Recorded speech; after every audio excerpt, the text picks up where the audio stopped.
sorry.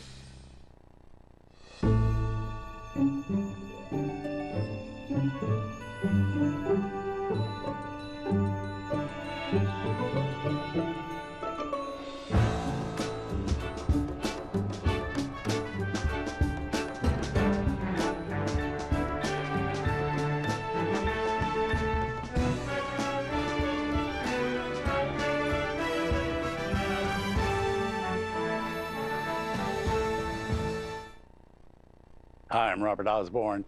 Fred Astaire and Ginger Rogers are in our TCM spotlight this evening, and having just had them with us singing and dancing to the music of Irving Berlin, we next have them singing and dancing to the music of George and Ira Gershwin.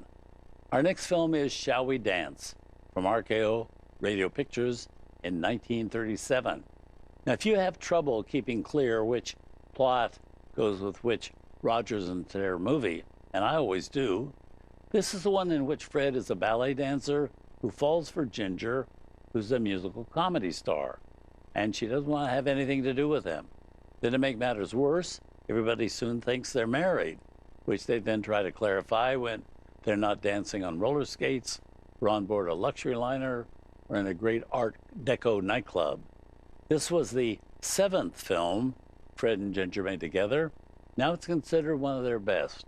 Although at the time it came out, it didn't do all that well at the box office. Unbelievable. Something else that's amazing, at the time George Gershwin was hired to write the songs, he'd just written the opera Porgy and Bess, followed by several Broadway shows, which hadn't done well. Actually, they'd been flops. So he was being somewhat written off by Hollywood at the time as too highbrow and too uncommercial.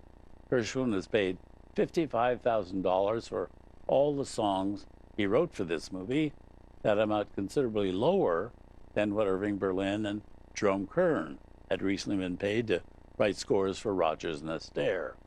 And amazingly, the Gershwin song didn't catch on right away. It took several years before songs in this movie like They Can't Take That Away From Me, Let's Call the Whole Thing Off, and They All Laughed, until they became popular standards.